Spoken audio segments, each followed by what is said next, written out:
Now, Alexandria Ocasio-Cortez was on the Daily Show with Trevor Noah, and it was actually quite shocking. Obviously, I don't watch that show. Nobody else does either, but it was quite shocking. We want to give a hat tip to our buddy Brian at Right Scoop. Listen to this. Cut 9, go. If people pay their fair share, if corporations and the ultra-wealthy, for example, as Warren Buffett likes to say, if he paid as much as his secretary paid, 15%, if he paid a 15% tax rate, if... Stop. I would kill to pay a 15% tax rate. My effective tax rate is 50%. She's a moron. I would kill to pay a 15% tax rate. Go ahead. If we reverse the tax bill, but raised our corporate tax rate to 28%, which is not even as high as it was before. Right. If we do those two things and also close some of those loopholes, that's $2 trillion right there.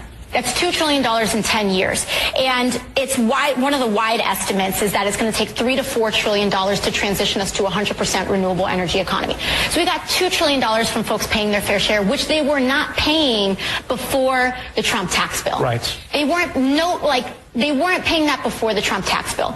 If we get people to pay their fair share, that's $2 trillion in 10 years. Now, if we implement a carbon tax on top of that, so that we can transition and financially incentivize people away from fossil fuels. If we implement a carbon tax, that's an additional amount of a large amount of revenue that we can have. And then the last key, which is extremely, extremely important, is reprioritization. Just last year, we gave the military a $700 billion budget increase, which they didn't even ask for. They're like, we don't want another fighter jet. They're like, don't give us another nuclear bomb. You know?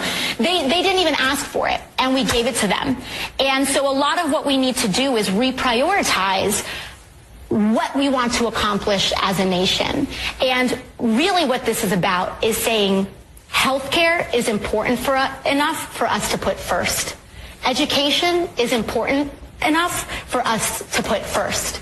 And that is a decision that requires political and moral courage from both parts of the aisle, period. Let me say one thing that's very positive coming out of her comments. If you are a complete idiot, you can get elected to Congress too. Rambling on. If this young lady was sitting in your high school political science, social studies, history, current events class, whatever you want to call it, you'd be rolling your eyes.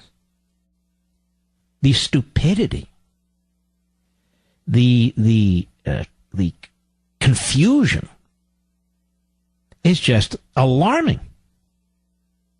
Absolutely alarming.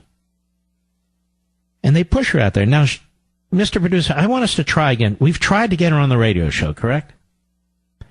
My guys have tried to get her on LEVIN TV. My other guys have tried to get her on Life, Liberty, and LEVIN. She won't come on. Just be very polite. Say, hey, look, he wants to have a serious discussion with you about democratic socialism versus republicanism, little r, and capitalism. That he, that is I, believe is far more compassionate and humane than democratic socialism. And we can do this for a whole hour. I'll have her on for the entire hour. Let's give it another shot, okay? I'm quite serious about this, folks. And I won't, I mean, it'll be tough. I won't be snarky or sarcastic or won't talk down to her. I say, it'll be tough, but keep it at a very high level and let's get at it. Same with Bernie Sanders, her mentor. How many times have we asked his office to come on this show? Repeatedly, right, Mr. Producer? What, do they just ignore you? Is that it? They don't even answer you. Yeah. Why, am I part of the proletariat or something? We've tried to get him on my Fox show. We've tried to get him on CRTV, on LEVIN TV. It just won't answer. Why do they hide from me? I'm just a stupid talk show host, just a right-wing conspiracy kook, you know. But I want to talk to them about their philosopher kings, about Hegel, Marx, and Engels. I want to talk to them about their views on government, their views on public policy. I want to talk to them about the Constitution and whether or not they support it, and the wording in the Declaration, what they think about it. How hard can this be? I'll talk to them about all the big taxes. We can talk about taxing the rich, the top 1%, free college, free health care, free this, free that. I don't know why. They don't want to talk to me. Be more than happy to talk to them. In fact, Bernie Sanders can even go on and on about tariffs. I'm happy to talk about that, as you well know, folks. Sure, we'll talk about tariffs. Whatever he wants. The future of the Democrat Party, ladies and gentlemen, Alexandria Ocasio-Cortez. She got 17,000 votes. That's something, give or take. In a Democrat primary where almost nobody showed up, in a district that was increasingly Latino, and the world is supposed to change. I say good. Keep her out there. Keep her out there. And let us help. Thanks to our friends at Campus Reform, here's the, as Mr. Producer puts it, the dumbest 3 minutes, probably in broadcasting history. A montage from Alexandria Ocasio-Cortez. Cut 10, go.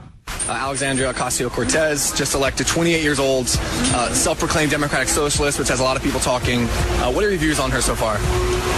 I've heard only positive things. We love her. Yeah, we do love her.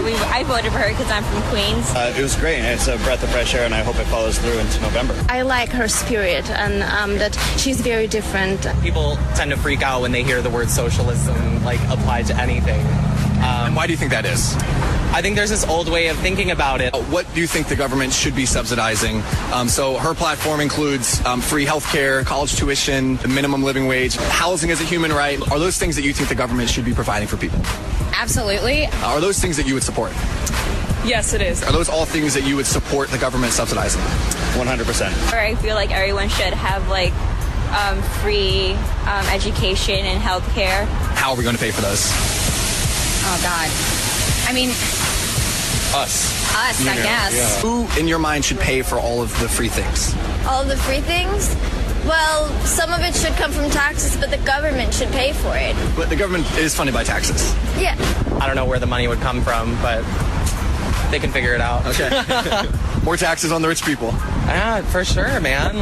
They can afford it. Tax corporations, let's tax the 1% and find a way to support a living wage. The people with a good idea and a good reason to spend their tax money wouldn't mind actually paying more taxes. There are so many of these countries out there that are employing a lot more socialism in their government and into their politics, and they're doing really well. So, is Venezuela doing that? Ooh, I don't know too much about Venezuela, honey. I think they need to... are they still communist right now? They're technically socialist. Okay. I don't know, honey. Look at other countries. It works. Other countries, you pay higher taxes, but your government takes care of you. So when you see the social system failing in Venezuela, does that concern you? Yes. Obviously. My family's Cuban, and I've seen the downfall of extreme leftism. But also, I see how it, boosts the community, and, it has its up and downs, and I think we can definitely learn from history on that terms. Okay. Our country needs change, and if it has to be on the opposite side, on the extreme polar opposite side, maybe it's what we need. Privatized healthcare is a huge issue, and if it was a government-funded thing, that would be, when there aren't... Do you think the government would run it more efficiently? In a perfect world, sure. I'm liberal. I don't know exactly where I'd stand, but I know Democratic Socialist is better than conservative. It's just better than, it's the better option. In what way? When I think of it, I just think of more open-minded people that aren't as economically conserved. Well, there you go. It goes on and on and on. Sarah, Forest, Texas, the great WBAP. Go.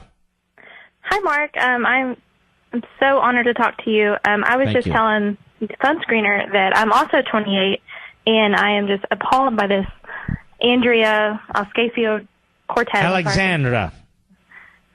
What was that? Alexandra. Yes, I'm sorry. Yes, I'm just appalled that my generation, they think that socialism is okay and it's what we want. Obviously they're very uninformed. Well, let me say this. Everyone in your generation doesn't, but too many do. Right. But too many do. And I can already tell in 3 sentences, you're 10 times smarter than she is. Well, thank you. That means a lot coming from you, Mr. Levin. But don't run in her district because you would lose. Now, what does that tell you? It tells you the left like hearing about democratic socialism, and there are people in the Democrat Party who truly do support it. It's terrifying. So it is terrifying. Yeah.